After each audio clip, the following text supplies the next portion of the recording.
Très bien. Bonjour à tous et bienvenue sur ce webinaire Comment replacer le bien-être au cœur de votre politique RH et de votre stratégie marque employeur. Nous allons prendre 45 minutes pour décortiquer le sujet.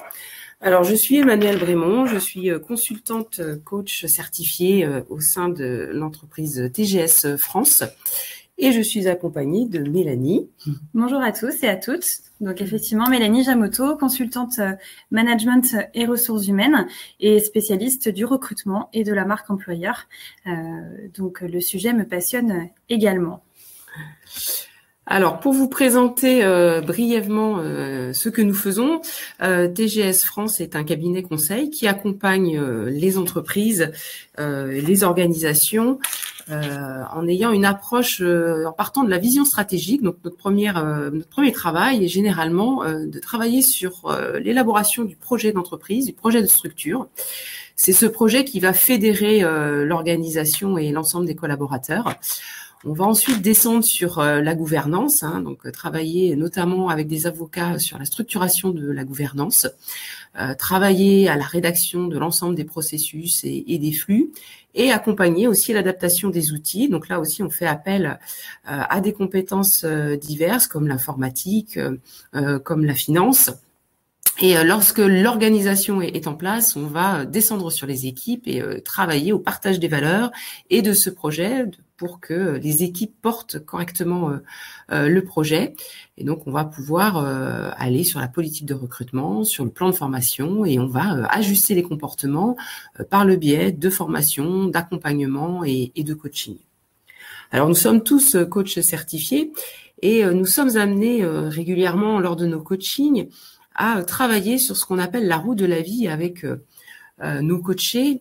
La roue de la vie consiste en fait à analyser le degré de satisfaction que l'on a dans nos différents domaines de vie, c'est-à-dire qu'on va consacrer du temps à notre carrière, à notre vie de couple, à notre vie de famille, à une vie sociale, à des loisirs, à s'investir pour contribuer au monde dans le cadre d'associations, par exemple. Donc, on mesure dans cette roue de la vie le temps consacré et le degré de satisfaction dans chacun des domaines. Ce qui nous amène généralement à réajuster les choses. Alors cette roue, elle peut changer tout au long de la vie parce qu'on va consacrer du temps à certaines parties de notre vie sur plus la carrière ou plus à être une maman ou un papa. L'impact des générations aussi est généralement important. On voit que la notion de loisir, de temps personnel, de développement personnel est de plus en plus important, ce qui n'était pas le cas la génération de nos grands-parents, par exemple. Donc cette roue évolue et on l'a constaté dernièrement, des événements particuliers peuvent la modifier, comme la crise sanitaire que nous venons de vivre, par exemple. Elle peut aussi avoir une incidence sur cette roue de la vie. Alors la question se pose du coup, selon vous, est-ce que la notion de bien-être des collaborateurs est-elle différente finalement depuis la période Covid ou pas? Alors qu'est-ce que tu en penses toi? Moi je dirais que définitivement oui. Alors tu as raison et en même temps non, parce que en fait l'équilibre de vie professionnelle et personnelle a toujours été finalement un souhait. La notion d'avoir du temps pour soi a toujours été un souhait. Par contre, dans ta réponse, définitivement oui. Je dirais que définitivement, tout manager doit vraiment intégrer cette notion. Et aujourd'hui, elle devient plus qu'incontournable. C'est-à-dire que jusqu'à présent, les gens nous disaient « j'aimerais avoir plus de temps pour moi, mais je ne peux pas ». Et aujourd'hui, les gens sont prêts à changer d'emploi pour ça. Donc la notion de bien-être est identique, mais ce sont les priorités qui changent et en tout cas, on l'inclut dans l'épanouissement personnel de manière globale. Beaucoup plus qu'avant. Effectivement. Et alors, d'après toi, justement, en France, en 2021, que nous disent les statistiques? Combien de salariés ont des souhaits de reconversion? Au vu de ta réponse, je dirais que 41%, ça me semble pas mal, parce que c'est quasiment une personne sur deux finalement. Et on le voit que pour quelles raisons? Alors c'est Centre Info qui a fait cette étude. 41% des personnes en France souhaitent, en tout cas, ont des souhaits de reconversion. Alors après, est-ce qu'ils sautent le pas ou pas? C'est pas forcément toujours vrai, mais en tout cas, 41% ont des souhaits de reconversion. Et on voit que pour quelles raisons ils souhaitent se reconvertir? ce qui vient en premier, c'est la volonté d'exercer un métier en cohésion avec les valeurs et les passions.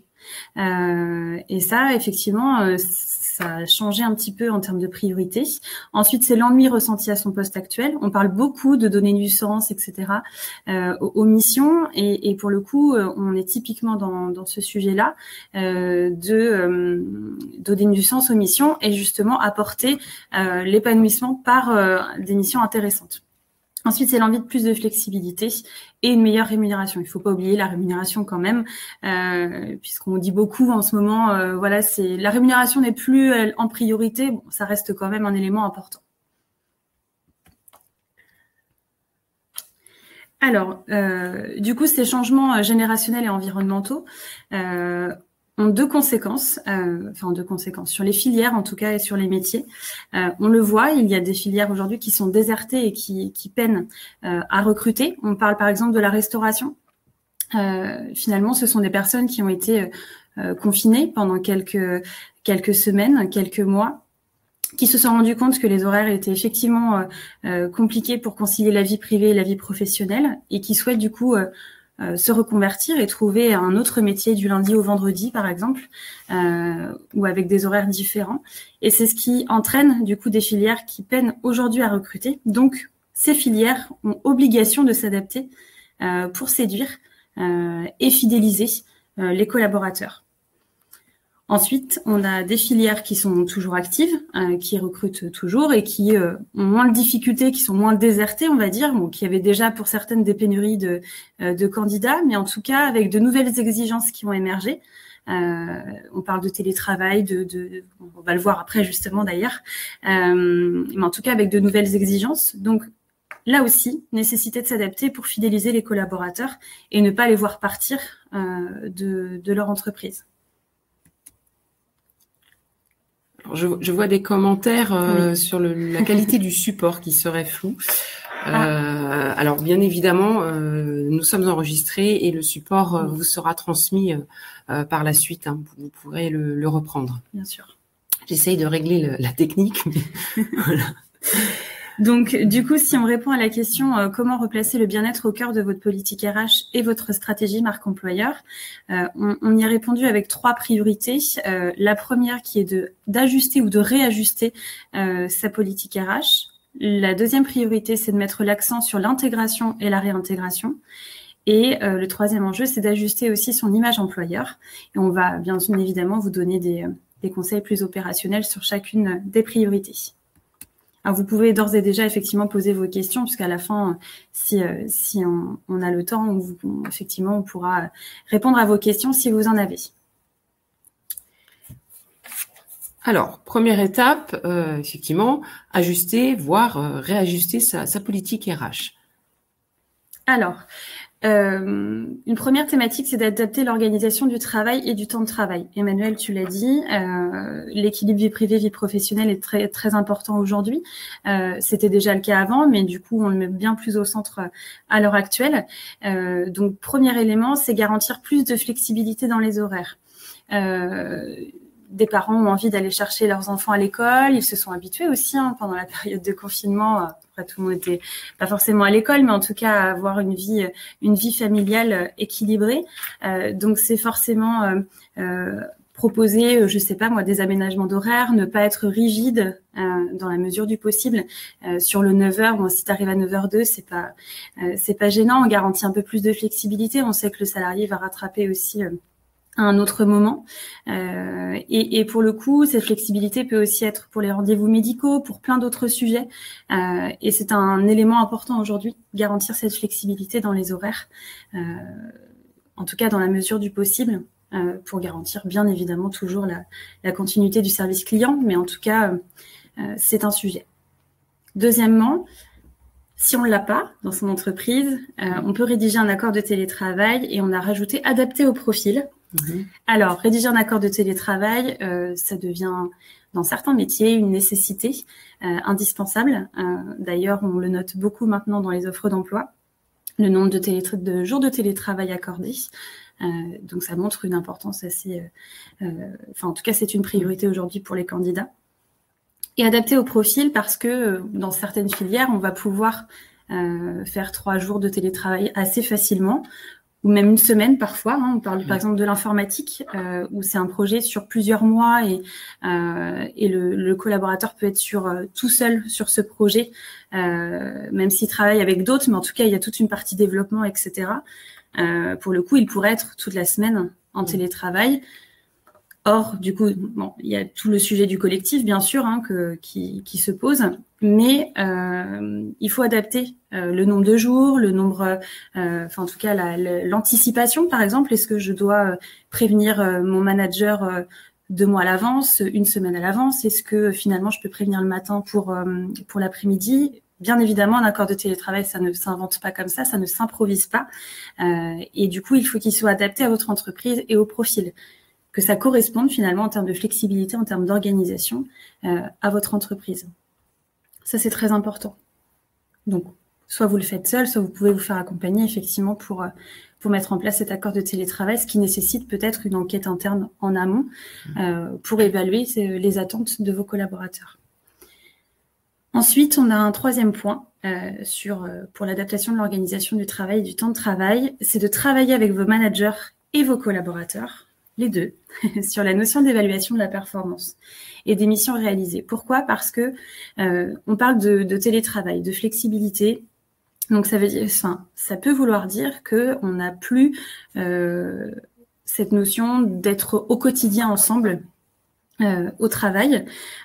Donc forcément, on va plus être en mode projet. On va être en mode voilà, si je te confie une mission, elle sera réussie si comment évaluer ta performance, elle sera réussie si tu as atteint tel objectif, et quelle sera vraiment ta mission, pourquoi tu le fais, etc., etc. Donc, si tout ça est cadré en amont, parce qu'on avait un peu moins l'habitude de le faire, du coup, si on transforme ça avec une vraie notion d'évaluation de la performance, des missions réalisées, etc., et avec qui tu vas le faire, les interlocuteurs, etc., du coup, ce que l'on va évaluer, c'est le rendu final. C'est plus le quotidien des collaborateurs, mais plutôt effectivement le rendu final.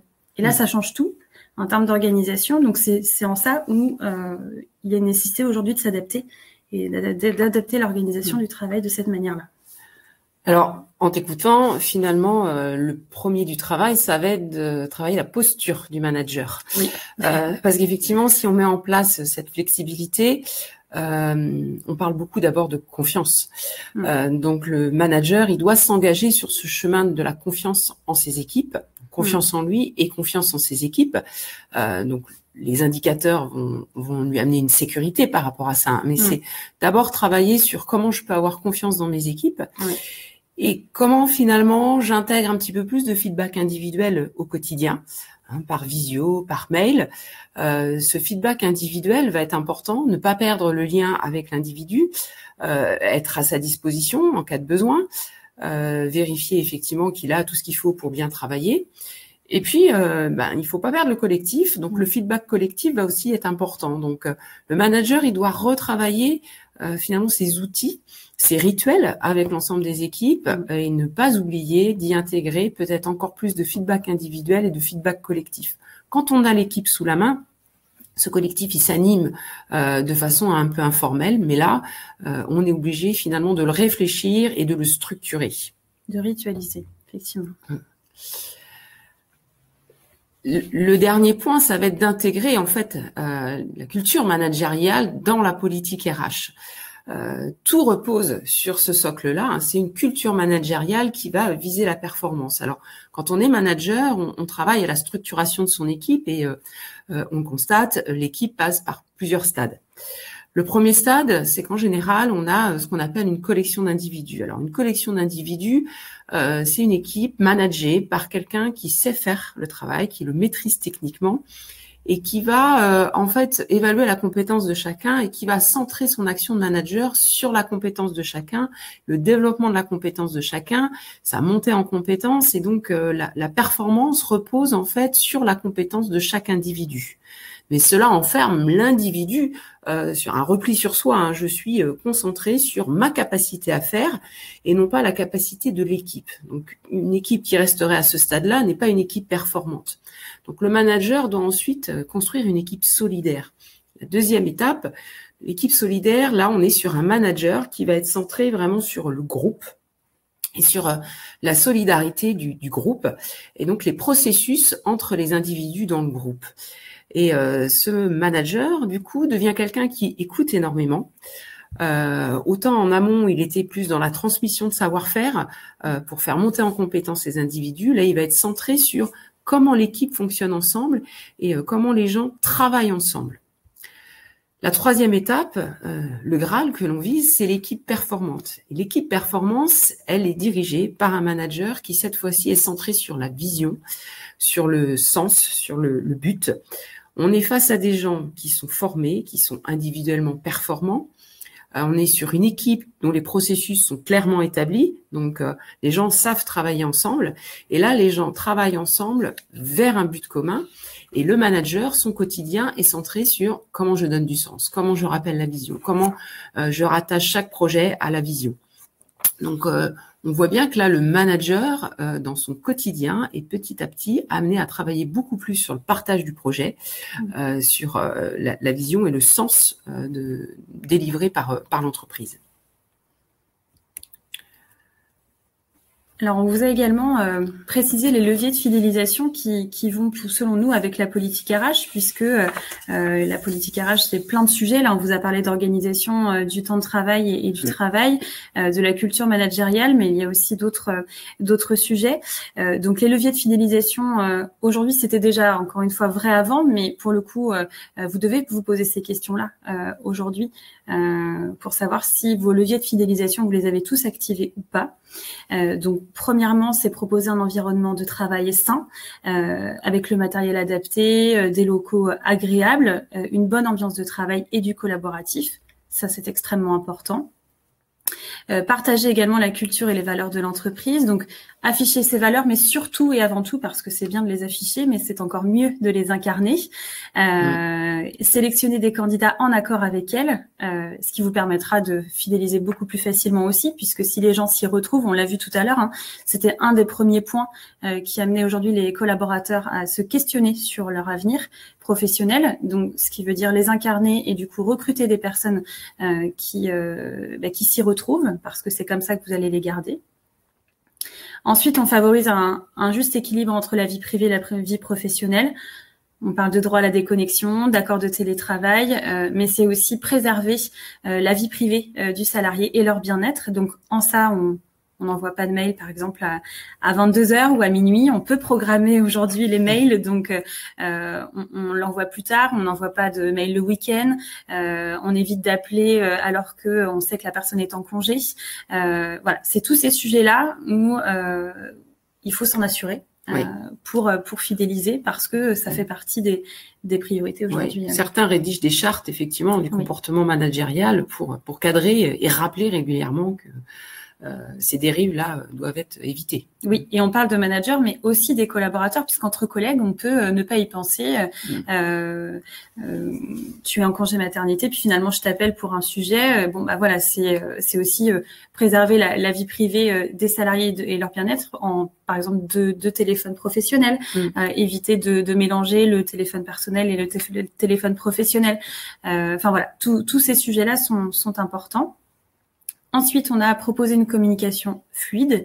Et là, ça rejoint un petit peu ce que tu disais tout à l'heure, centré sur la vision. Donc, assurer une communication efficace sur l'avancée des projets, sur la stratégie, sur la vision de l'entreprise, du manager.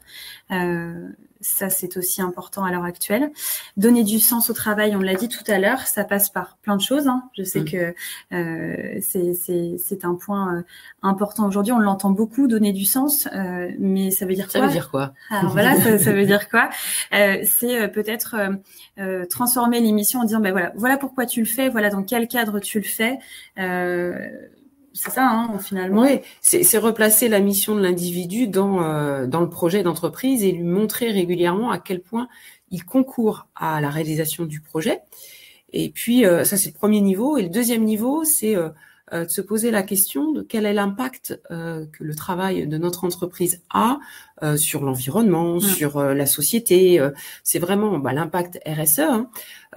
Et c'est là où effectivement ça prend son sens et le collaborateur va se lever le matin en se disant ce que je fais concourt à quelque chose. Donc c'est vraiment la place que j'occupe dans le monde aujourd'hui, c'est un point recherché, notamment par les plus jeunes générations. Tout à fait. Et d'ailleurs, encore une fois, c'était un des points de sujet de reconversion. Et en dernier, on a permettre à chacun de s'exprimer. On parle beaucoup de collaboratif, de participatif, etc. Dans la communication, c'est la même chose. Permettre à chacun de s'exprimer, c'est important aujourd'hui en entreprise. Et c'est souvent, on se rend compte, les chefs d'entreprise sont souvent surpris que c'est les gens les plus proches du terrain qui finalement ont les meilleures idées et les idées les moins onéreuses en plus. Exactement. Ensuite, on a assuré des possibilités d'évolution. Donc, c'est permettre à chacun de se connaître. Ça, c'est très important. Qui je suis, pourquoi je suis fait, quel est mon potentiel, est-ce que je l'exploite réellement et justement, si je ne l'exploite pas, comment je pourrais explorer ces talents et les utiliser au quotidien. À la fois, c'est utile pour l'épanouissement du collaborateur, mais c'est aussi extrêmement utile pour l'entreprise qui, du coup, déjà a des collaborateurs épanouis, mais en plus peut bénéficier de ses talents. Donc, ce qui veut dire pour ça, mettre une vraie politique de gestion des compétences et des carrières en place pour que ce soit en adéquation avec le projet d'entreprise et les missions qui sont réalisées. Ça me fait penser du reste à une étude qui avait été conduite par le Gallup pendant 20 ans et qui a interrogé les plus grands leaders, alors tout secteur d'activité confondu, toute culture confondue à travers le monde. Et donc, il y a un certain nombre de leaders qui ont été interrogés et on a identifié 3 caractéristiques communes à ces 3 grands leaders. La première, c'est qu'ils se connaissent parfaitement. Ils ont parfaitement identifié leurs talents. La deuxième, c'est qu'ils savent les utiliser. Et la troisième, c'est qu'ils savent s'entourer des gens qui viennent compléter les talents qui leur manquent. Donc, c'est bien tout ce travail-là qui va être important dans la politique RH, c'est donner les moyens à chacun de vos managers de se connaître, de connaître les gens avec qui ils travaillent, d'identifier les compétences et de les faire s'exprimer au quotidien. On parle beaucoup de grandir. Finalement, c'est grandir, mais c'est aussi s'épanouir. Et pour ça, il faut apprendre effectivement à se connaître. Et c'est un enjeu important aujourd'hui. On a également favorisé les pratiques managériales justes et stimulantes. Donc pour ça, effectivement, tu parlais tout à l'heure de charte du management ou en tout cas de référentiel management. Pour pouvoir homogénéiser tout ça et avoir des managers qui savent finalement quelles sont les exigences de l'entreprise envers leur façon de manager. Parce d'une entreprise à l'autre, on n'est pas forcément sur le même référentiel, même s'il y a des points communs. Donc, disposer d'un référentiel de management, c'est extrêmement important. Ensuite, adapter son style de management. Effectivement, vous l'avez vu, flexibilité, confiance, tous ces sujets-là. Le management aujourd'hui est participatif, collaboratif, donc ça signifie aussi adapter son style de management en fonction de la situation, de l'équipe. On peut pas toujours faire du collaboratif et du participatif, mais du coup, ça signifie adapter son style de management à la situation. Fixer des objectifs SMART, on l'a vu tout à l'heure, des objectifs tout court déjà, c'est déjà très bien. Et ça, c'est un point important. Et favoriser une posture managériale cohérente. Bon, ça me paraît évident, mais voilà, en tout cas, c'est un enjeu important. Donc, tous ces leviers de fidélisation, vous pouvez d'ores et déjà vous questionner. Est-ce que vous, dans votre entreprise, finalement, vous avez tous ces leviers pour fidéliser vos collaborateurs ? Alors justement, pour conclure sur ce premier point qui a trait à la politique RH, les bonnes questions à se poser sont lesquelles ? Alors, les motifs de départ de mon entreprise sont-ils étudiés et font-ils l'objet d'un plan d'action ? On parle beaucoup de recrutement, d'attirer, de faire en sorte que les candidats postulent chez nous et aient envie de venir chez nous. Certes, c'est très important. Néanmoins, pourquoi les gens partent ? Et ça, on se pose pas toujours la question. Donc, est-ce que les motifs de départ de mon entreprise sont-ils étudiés ? Est-ce qu'effectivement, c'est ma culture managériale qui ne va pas, qui ne correspond pas aux attentes des candidats ? Est-ce que c'est la rémunération ? Est-ce que c'est tous ces sujets qu'il faut étudier et qui de mieux placé que ceux qui partent, d'autant plus que leur poser la question, ça ne peut que être une reconnaissance aussi de l'expérience vécue. Donc finalement, pourquoi ils partent permettra justement de fidéliser les collaborateurs que vous avez envie de voir fidéliser.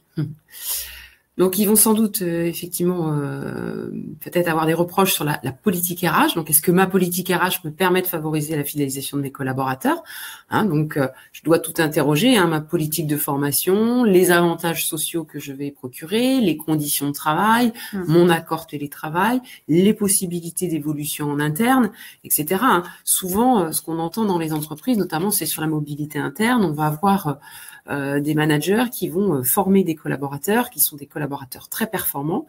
Comme ils sont performants, ils ont envie d'évoluer. Mais le manager n'a pas envie de les voir partir, donc il va finalement les stopper. Donc il faut être prêt à peut-être faire partir son collaborateur de l'équipe pour qu'il aille sur une autre mission, dans un autre service. Ce serait plutôt vertueux. Donc c'est toujours le quant à soi, hein, penser vision globale, l'entreprise et non pas moi et mon équipe, mon confort du quotidien. Et c'est pas si simple. Exactement. Et du coup, autre question, ai-je identifié les collaborateurs fidèles de mon entreprise que je pourrais appeler des ambassadeurs et qui vont mettre, parce que voilà, ça va avec la partie marque employeur et image employeur, mais ai-je identifié ces collaborateurs fidèles qui du coup pourront parler en bien de mon entreprise parce que qui de mieux placé que ces collaborateurs-là pour dire pourquoi ils restent chez vous, pourquoi ils sont contents et surtout parler de votre politique RH et de ses atouts. Donc voilà. Est-ce que je les ai identifiés et est-ce que finalement je les appelle, je les reconnais en tant qu'ambassadeurs à l'heure actuelle? Oui. Alors on voit certaines entreprises qui ont des vraies politiques d'ambassadeurs, hein, donc qui fédèrent vraiment un club d'ambassadeurs avec aussi des plateformes pour communiquer sur les réseaux sociaux. Et donc ces ambassadeurs vont être importants parce que c'est eux qui laissent une trace sur les réseaux sociaux, sur l'ambiance de l'entreprise, sur les possibilités de l'entreprise. Et on parlait tout à l'heure des motifs de départ. Il faut toujours faire en sorte que les gens qui s'en vont restent aussi des ambassadeurs. Je peux partir, mais avoir passé un bon moment dans cette entreprise. Et c'est intéressant que je puisse le dire aussi sur le net. Exactement. Et la politique de mobilité interne, on en a déjà parlé. Mais effectivement, c'est un des points. Hein. Vous pouvez vérifier aussi tous les autres points. Alors, ces questions-là, vous ne pouvez pas forcément y répondre de suite. Ça, c'est évident. Mais en tout cas, ce sont les bonnes questions à se poser pour établir un plan d'action, pour revoir éventuellement ou ajuster ou réajuster votre politique RH. On va passer au deuxième point qui est de mettre l'accent sur le parcours d'intégration et sur une réintégration permanente. Exactement.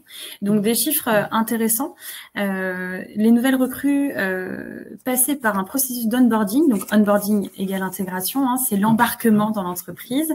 L'onboarding complet sont 58% plus à même de rester au moins 3 ans dans la société.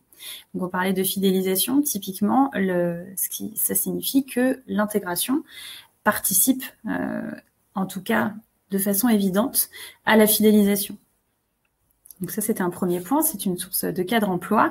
Et deuxième point, c'était 100. C'est le nombre de jours qu'il faut à un cadre fraîchement recruté pour prendre ses marques, affirmer sa légitimité et savoir s'il désire ou non poursuivre l'aventure. Une période déterminante pour lui, mais aussi pour l'entreprise. Alors, pourquoi on vous a mis ce chiffre? C'est pour montrer aussi que l'intégration, ce n'est pas uniquement le premier jour, ce n'est pas uniquement la première semaine. Ça se passe sur des semaines et des semaines. Et c'est pas uniquement le déjeuner du premier jour ou l'accueil du premier jour, la visite des locaux. Ça ne s'arrête pas là. Et c'était pour ça qu'on vous a précisé ce chiffre. Alors, une intégration réussie, on le dit, est essentielle pour attirer et fidéliser. Alors, pourquoi? Parce qu'elle permet, alors, dans un premier temps, de partager une vision commune de la stratégie et du projet d'entreprise. C'est ce pourquoi quelqu'un va vous rejoindre finalement. Donc, il faut clairement passer du temps dans les premiers jours, voire même pendant l'entretien de recrutement, pour clarifier cette vision et ce projet d'entreprise. Et c'est ce projet d'entreprise qui va permettre de créer de l'engagement et développer un sentiment d'appartenance. Je viens pour concourir à la réalisation de quelque chose. Deuxième point, cette intégration, elle doit développer des interactions avec les collaborateurs et les services. Donc, on vous encourage à finalement formaliser un parcours d'intégration qui va permettre à un collaborateur, dès les premières semaines, de rencontrer un maximum de personnes dans l'entreprise. Et c'est en échangeant avec ces gens-là qu'elle va créer du lien et qu'on va développer un sentiment d'appartenance à un collectif. Donc, quand finalement on décide de mettre tout de suite quelqu'un au travail, à son poste de travail, au bout de 2 heures d'intégration, finalement, on se trompe un peu. Et il vaudrait mieux se dire, il ne va travailler que dans 1 semaine, et je vais prendre la semaine pour lui faire rencontrer un maximum de gens et créer d'abord ce sentiment d'appartenance. Il arrive dans un collectif. Et alors, un collectif qui s'entend bien est un collectif qui intègre mal. Donc, si vous avez une très bonne ambiance dans votre équipe, sachez que celui qui arrive va avoir énormément de mal à s'intégrer. Donc, il faut prendre le temps de faire ça. Et puis, régulièrement, j'entends aussi des collaborateurs qui me disent, bah voilà, je suis là depuis 10 ans, les équipes ont pas mal tourné. Finalement, avant, il y avait une meilleure ambiance. Donc, chaque fois qu'on intègre quelqu'un, on doit consacrer du temps à recréer cet esprit de famille, ce collectif, parce qu'un nouvel individu vient toujours bousculer les équilibres. 3e point, cette période d'intégration, ce parcours d'intégration doit rendre le salarié rapidement opérationnel et compétent pour un rendement optimal. Bien évidemment, j'intègre quelqu'un, le but du jeu, c'est qu'il soit autonome le plus vite possible. Et donc, pour qu'il soit autonome le plus vite possible, ça veut dire que je dois avoir pris le temps en amont de formaliser les process et le savoir-faire. Et là, c'est trop peu fait encore dans l'entreprise. Le seul secteur qui a bien compris ça, c'est la franchise. Les réseaux de franchise ont l'obligation de formaliser leur savoir-faire, ce qui fait qu'on se rend compte effectivement que quelqu'un qui démarre en franchise, un collaborateur qui intègre un réseau de franchise, va être opérationnel et rentable très rapidement parce qu'en amont, on a bien pris le temps de formaliser le savoir-faire, de le rendre accessible, de le partager, d'avoir préparé la pédagogie en amont. Et ça participe à la performance de l'entreprise. Aujourd'hui, c'est de plus en plus aussi intégré dans la valorisation du capital immatériel. Finalement, ce qui fait la valeur ajoutée de votre entreprise, c'est la somme des savoir-faire qu'elle regroupe. Plus vous allez le formaliser, plus votre entreprise prend de la valeur. Alors, sur cette diapo, vous voyez une source d'inspiration d'un planning d'intégration. On ne va pas le détailler précisément. Ce qu'il faut retenir, c'est que finalement, on a quelques jours avant l'intégration. Ça, c'est important. On a voulu vous le préciser. L'intégration ne commence pas forcément le jour J, elle commence un petit peu avant. Donc, on informe les équipes, on prévoit le nécessaire pour l'arrivée, c'est toujours important. On parle de l'ordinateur, du téléphone, de tout ça, la partie matérielle. Et envoyer un mail ou appeler de nouveaux collaborateurs avec un planning, ça devient important aujourd'hui parce que, vous allez le voir, les collaborateurs ont besoin de projection. Et il faut savoir également que le planning d'intégration est même demandé aujourd'hui lors du recrutement. C'est-à-dire que le collaborateur va vous demander, très bien, et si j'intègre votre entreprise, est-ce que vous avez un parcours d'intégration? Est-ce que vous avez un planning d'intégration? Comment vont se passer mes premières semaines? Donc, ça montre un réel intérêt et une importance majeure de ce planning d'intégration et d'y avoir réfléchi en amont et de ne pas l'improviser. Ensuite, on a le jour J, extrêmement important, de la disponibilité, de l'échange sur à la fois un accueil convivial avec l'équipe, mais pas que, présentation de l'entreprise, des valeurs, du planning, enfin voilà, de montrer aux collaborateurs qu'il est attendu. Ensuite, on fait des points réguliers. Donc, on va pas préciser, mais du coup, ça peut être pendant la période d'essai, ça peut être après la période d'essai. Enfin, voilà. En tout cas, organiser des moments où vous échangez avec le collaborateur pour savoir s'il se sent bien, si tout simplement il a envie de rester chez vous, est-ce qu'il a besoin d'autre chose. Donc, pour tous ces points-là, vous avez des outils, des checklists d'intégration, livret d'accueil, le rapport d'étonnement, le séminaire d'intégration. On va pas les détailler. Je pense que en tant que spécialiste des ressources humaines, vous avez certainement déjà connu ces outils. Ce qu'il faut comprendre, c'est que du coup, dans votre process d'intégration, vous devez y inclure de la projection, du relationnel et du feedback. Voilà, ce qui va avec effectivement le bien-être, puisque si on a ces 3 ingrédients, logiquement, l'intégration se passe bien. Alors, les bonnes questions à se poser pour faire le point sur l'intégration. C'est ça. Donc, ai-je répertorié les attentes de mes collaborateurs ou de mes candidats sur le process d'intégration? Par exemple, penser à des goodies, à une tasse ou des choses comme ça. C'est vrai que ça fait partie du process d'intégration, mais ça ne sera certainement pas suffisant. Et est-ce que ça répond aux attentes de mes collaborateurs? Ai-je déjà questionné mes collaborateurs sur finalement quand ils sont arrivés? Alors, est-ce qu'ils se souviennent de ce premier jour? Comment ils s'en souviennent? Est-ce qu'il leur a manqué quelque chose? Donc, est-ce que je connais ces attentes et du coup à la fois des collaborateurs et de mes candidats? Donc, est-ce que mon process d'intégration est suffisant pour répondre à ces attentes, donc, sur la connaissance de l'entreprise, sur les outils mis à disposition et l'accès aux informations, sur l'identification des personnes ressources. Enfin, voilà, il faut balayer tous les sujets.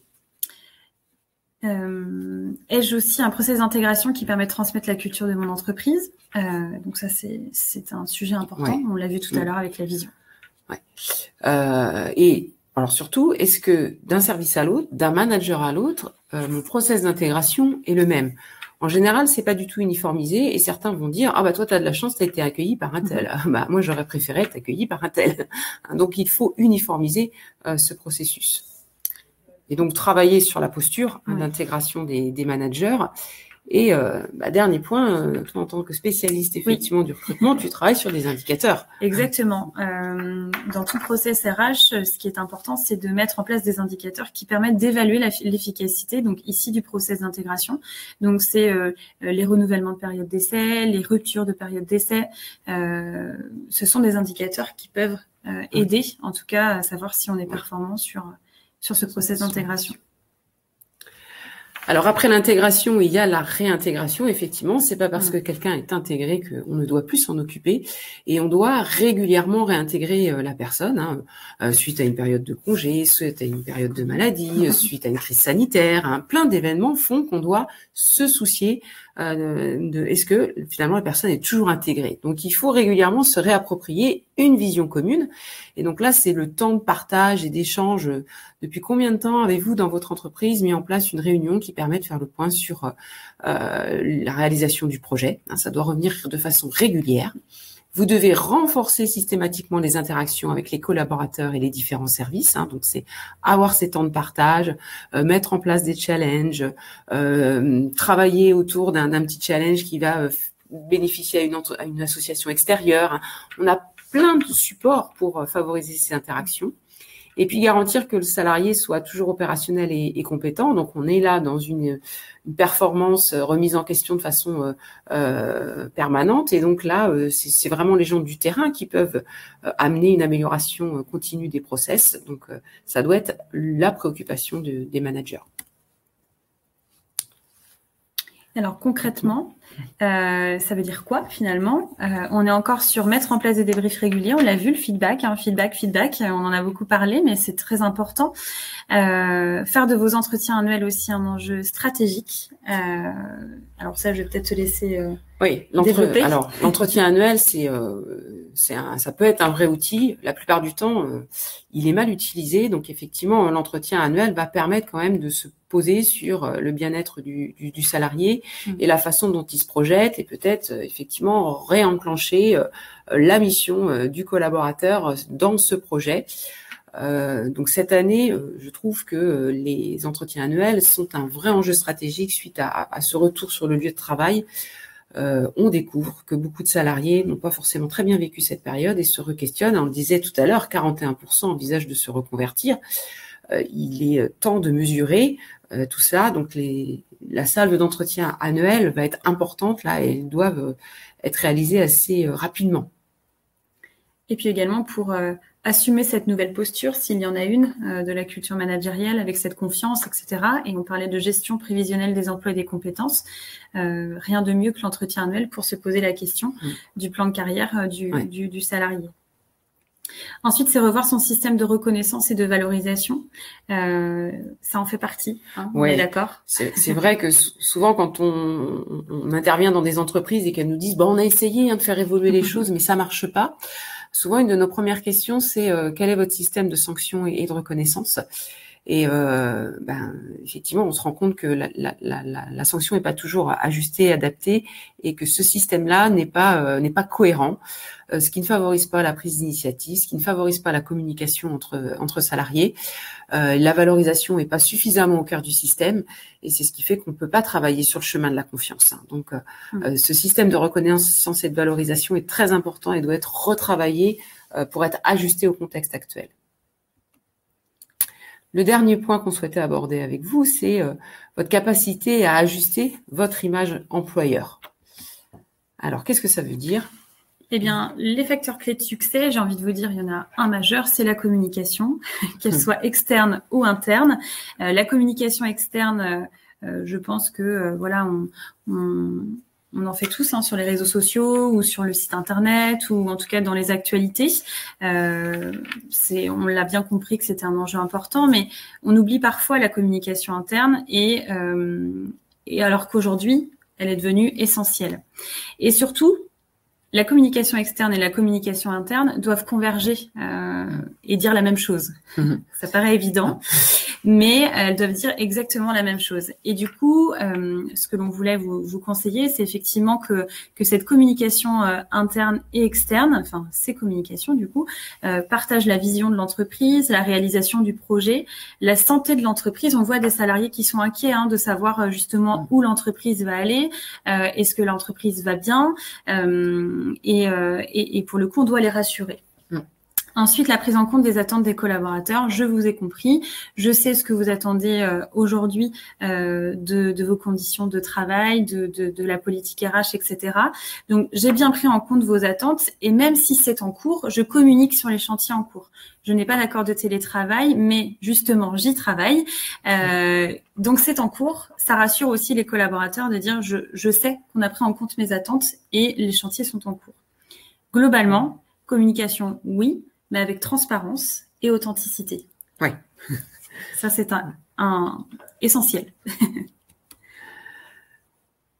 Pour conclure, en fait, vous, dirigeants, DRH, managers, en fait, plus que jamais, vous devez être au cœur des équipes, donc les côtoyer, les écouter pour comprendre les besoins, les difficultés et adapter donc votre politique RH et votre stratégie marque employeur. Donc on voit aujourd'hui que c'est un véritable enjeu. Les DRH sont vraiment l'interface entre ce qui se passe sur le terrain et ce que décide le comité de direction. Donc vous avez un rôle plus que jamais important et vous devez identifier les sujets prioritaires et les porter auprès du comité de direction. Vous devez aussi vous appuyer sur les principes un peu de l'autogestion. Les principes de l'autogestion, c'est quoi? C'est quand on doit prendre une décision, première étape, je dois consulter les experts. Je ne peux pas prendre une décision sans savoir. Donc, je consulte les experts et je vais ensuite confronter les décisions que j'envisage aux personnes qui vont les subir. Donc, ce travail expert, terrain, confrontation, pour valider que ma décision est bonne, va être plutôt vertueuse. Et donc, on va favoriser la rencontre avec les collaborateurs et les échanges avec les collaborateurs. Et donc, on va impliquer les collaborateurs dans les prises de décision. Plus vous allez faire ça, plus effectivement, vous allez raccrocher les wagons. Ces 41% qui veulent s'en aller, peut-être vont se reposer la question, vont se réenclencher dans le projet. Mais ça veut dire que vous, DRH, vous avez une mission cruciale auprès de vos comités de direction. Et ce sujet doit être porté plus que jamais. Il est souvent mis de côté sur le plan RH. Il n'est pas considéré comme une priorité et aujourd'hui, plus que jamais, c'est une priorité. Donc le bien-être des collaborateurs, c'est l'affaire de tous finalement. Exactement. Tout le monde y concourt. Exactement. Alors, il nous reste 1 minute. Je ne sais pas s'il y a des questions. En tous les cas, sachez que à partir du moment où vous êtes inscrit, nous avons votre adresse mail et donc nous allons vous faire suivre ce PowerPoint en PDF qui sera cette fois-ci très clair et non flou. J'espère que ça n'a pas gêné finalement le déroulé de ce webinaire. Écoutez, il n'y a pas de questions. Donc nous restons à votre disposition par la suite pour échanger par mail sur ces sujets-là. Merci de votre attention. Merci Mélanie. Bonne journée, en tout cas. Très bonne